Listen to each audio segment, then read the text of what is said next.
Windy weekend across the state. A lot of us were expecting that. I know that I was dodging tumbleweeds on the way back home, driving through the Clovis and Santa Rosa area. But right now we're looking at some just smooth sailing out there at Navajo Lake, where we are seeing some calm conditions on the water and across the state. Beautiful picture of the frosted tops of the Sandia Mountains.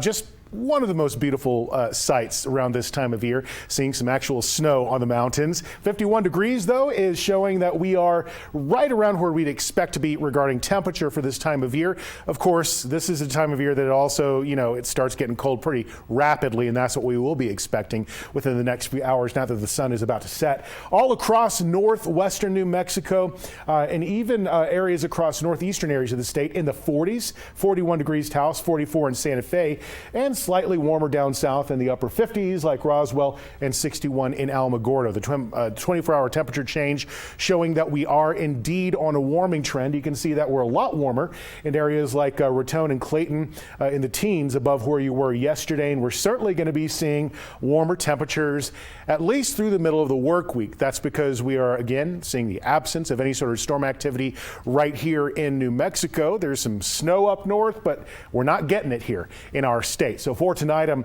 forecasting it's going to be a frigid one, especially across northwestern New Mexico, and a little bit breezy. We're going to get a very weak cold front moving in from the east, and that's going to kick up the wind speeds in central New Mexico and the higher elevations as we get through overnight, but no major warnings or advisories regarding the wind on that. The low temperatures, as I mentioned, are going to be especially cold across the northwest, looking at some teens in Gallup, 22 for your low in areas like Farmington, but all across New Mexico, it's going to be mostly in the upper 20s or even low 30s, like 31 degrees in Ruidoso. So I've been talking about this warming trend. It's going to continue through tomorrow. So I'm thinking most areas are going to be about 5 degrees above where we topped out today.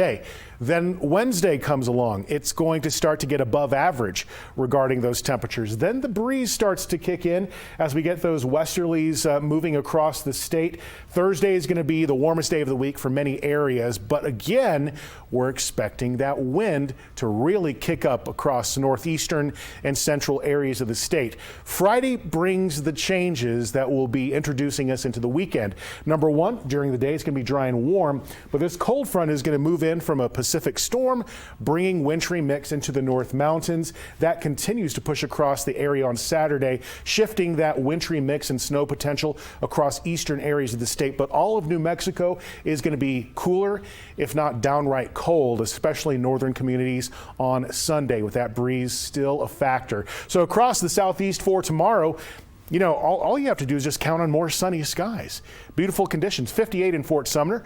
I'm expecting that areas like Roswell will actually shoot above average Thursday, about 10 degrees above average for this time of year, but also keep in mind that wind will be kicking in. About 63 and mostly sunny in Silver City. Most areas will be in the 60s across the southwest. It's the northwest that will be getting those very cold morning temperatures. 7-day forecast is bringing in a little chance of snow as we push toward Friday night for the Farmington area. Very short-lived, though. Across the North Mountains, it's going to be mostly in the 40s and 50s. You can see Santa Fe getting a little bit active Friday into Saturday, hopefully adding some more inches to the mountains. Across the northeast tomorrow, it's going to be in the 50s. The East Mountains also mostly in the 50s after a cold start. And across the Rio Grande Valley from Belen to Bosque Farms into the South Valley, those temperatures in the mid 50s. So we're looking at very pleasant weather for the next several days. That goes for Rio Rancho tomorrow and Wednesday. Will be pretty calm, but you can see here for the Albuquerque Metro at large, Thursday, Friday, and Saturday turning windy and colder by the weekend.